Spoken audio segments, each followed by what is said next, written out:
여러분 반갑습니다. 우리 오늘 제15회 시험에요. 사회복지정책론 1번 문제 풀어볼 겁니다. 이 내용이 사회안전망에 관한 설명을 옳지 않은 것 같습니다. 사회안전망에 관련해서 처음으로 출제된 문제죠. 당시 시험 때, 15회 시험 때 모든 분들이 경악을 하셨습니다. 야, 사회안전망이 출제가 됐어. 그것도 1번에 출제가 됐어. 사회안전망이라고 하는 거, 우리 1997년에 우리나라의 이제 국가 경제 위기, 뭐 일반적으로 얘기하는 IMF 사태가 뻥 터지면서 이제 사회적 대혼란이 오죠.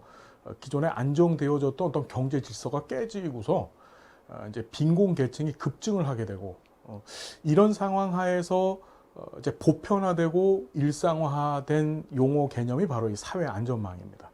뭐 정리를 하자면 사회 안전망에 대해서 여러분들이 하나 더 기억해 두셨으면 좋겠는 것이 바로 IMF 사태, 국가 경제 위기 이후에 국가 경제 위기 이후가 아니고 국가 경제 위기를 통해서 어떻게 그 필요성이 아주 강조되어졌던 개념이다. 이렇게 일단 기억을 해 두십시오. 봤더니 1차 사회안전망, 2차 사회안전망 이렇게 나옵니다. 우리 사회안전망이라고 하는 것이 자, 한번 정리를 해보자고요. 사회안전망은 국가가 주도를 할 수도 있고 또 중요한 게 민간도 사회안전망 역할을 할 수가 있어요. 국가 또 민간도 사회안전망 역할을 할 수 있다. 꼭 국가만 사회안전망의 기능을 제공하는 것이 아니다. 자, 다시 이 국가가 제공하는 사회안전망은 1차 사회안전망, 2차 사회안전망, 3차 사회안전망으로 구분한다. 자, 안전망이 몇 개 있어요? 3개더라. 1차, 2차, 3차. 그렇죠. 그럼 1차 사회안전망이라는 건 뭐냐면은 이런 거죠. 사회안전망이라고 하는 개념 자체가 이게 세이프티 네트입니다. 뭐냐? 안전망이라는 게 우리 사회적 위험이라는 게 뭔지 공부하셨잖아요. 그렇죠. 사실, 장로질, 양출빈 이렇게 공부했습니다. 사망, 실업, 장애, 노령, 양육, 출산, 빈곤. 우리나라 사회보장 기본법 제3조에서는 그렇게 8가지를 사회적 위험으로 제시를 해놨어요. 그러면 우리가 인생을 살아가다 보면 그런 8가지 위험에 내가 탁 노출될 때가 있습니다.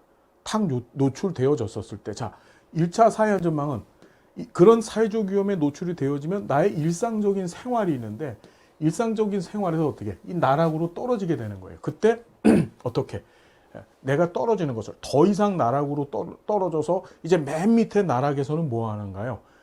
가장 비참한 건 이제 극단적인 선택을 하겠죠. 내가 실업자가 돼서 수입이 없다. 소득이 단절되어졌어. 그래서 굶고 살아야 돼. 노숙생활 합니다. 그것도 안 돼? 그러면 이제 다음번 생각을 하게 되겠죠. 자, 여하튼지간에 그러한 현상들을 막기 위해서 만들어 놓은 사회적 지지 체계를 바로 사회 안전망이라고 얘기하는 거예요. 나락으로 떨어질 때 더 이상 떨어지지 마십시오 라고 네트, 세이프티 네트, 안전한 망을 쳐줍니다. 그 밑으로 더 떨어지지 않게 만드는 거죠. 자, 그때 1차 사회안전망이라고 하는 것은 나에게 발생할 수 있는 사회적 위험을 미리 예측을 하고, 그렇죠? 그래서 어떻게? 내가 불입을 합니다. 내가 기여금을 내요. 돈을 내놨다가 나중에 혹시나 그런 사회적 위험에 내가 탁 노출되어지면 어떻게 하는 거죠? 예, 내가 불입해 놓은, 내가 기여금을 내놓은 그 제도에 의해서 내가 보장받는 거야. 자, 그런 제도가 뭐가 있나요? 여러분, 그 제도가 사회보험제도가 있잖아요. 그렇죠? 사회보험제도가 있어요. 사회보험제도가 바로 1차 사회안전망입니다. 사회보험제도가. 내가 내놨다가 나한테 문제가 생기면 내가 내놓은 거 갖고 어떻게 보호받는 거죠. 보장받는 거예요. 자, 두 번째는 2차 사회안전망인데 2차 사회안전망은 내가 내놓을 만한 형편이 못 돼요. 나는 내가 현재 먹고 사는 것도 힘들어가지고 내가 내 돈을 내놔서 내 미래를 준비한다? 아이, 그거 안 된다. 그럼 어떻게 하느냐? 이때는 어떻게 하느냐? 국가나 지방정부, 국가나 지방자치단체가 야, 너한테도 그런 문제가 발생할 수 있을 것 같으니까 너를 위해서 우리가 준비해 줄게. 그렇죠? 그게 바로 공공부조제도죠. 공공부조라는 건 계속 공부해 왔지만 스스로 어떤 생활을 유지하기 어려운 사람들을 위해서 만들어 놓은 제도를 얘기하는 거예요. 그죠? 자, 3차 사회안전망도 하나 정리를 해 두셔야 되는데, 여러분, 사회보험제도는 사회보험제도를 사회안전망으로 활용하는 이 나라의 국민들은 어떤 사람들이죠? 일단 소득도 있고 직업도 있는 사람들입니다. 살만한 사람들이 사회보험료 내는 거예요.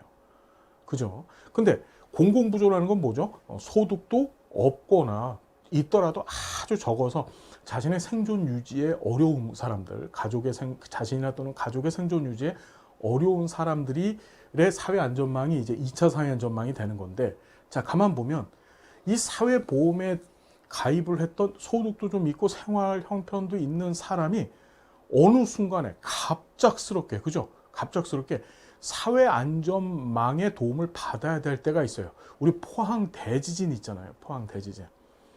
그죠? 그분들 집도 있으셨던 분들이고 살만하셨는데 갑자기 뭐가 일어났어? 지진이 일어나가지고 삶의 현장을 다 잃어버립니다. 저 의정부에서 있었던 그 빌라 대화재 사건들, 이런 거 기억하실 거예요. 순식간에 삶의 터전을 잃고 이제 생활을 할 수 있는 기반이 상실되어진 거죠. 그때를 위해서 만들어 놓은 것이 3차 사회안전망이에요.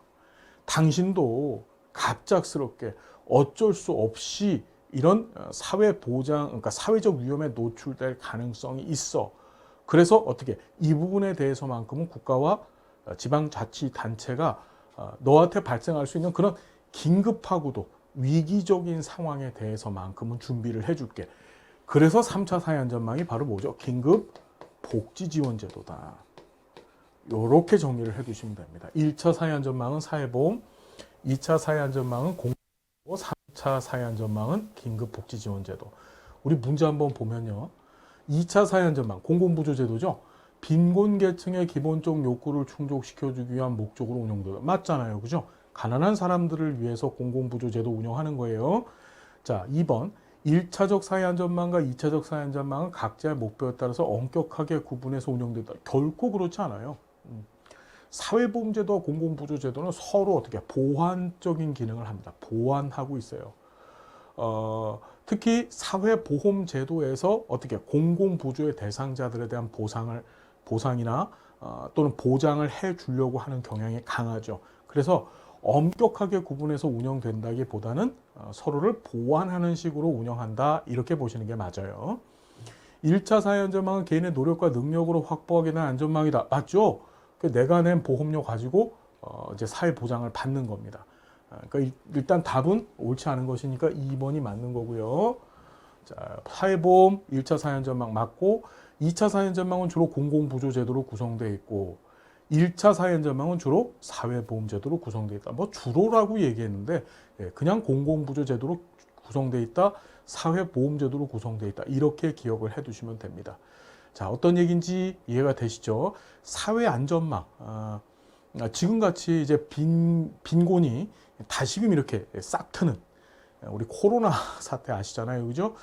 이런 일 때문에 이 빈곤 문제가 다시금 싹트고 소득 계층 간의 어떤 구분이 확실해지는 이런 사회에서는 다시 한번 고민해 봐야 될 아주 중요한 개념입니다. 그래서 사회안전망 또 시험에 나올 수 있을 가능성이 많다라고 하는 전제하에 여러분 철저하게 공부해 주시기 바랍니다. 감사드리고요. 다음 시간 또 우리 행복한 모습으로 만나 뵙겠습니다. 여러분 고맙습니다.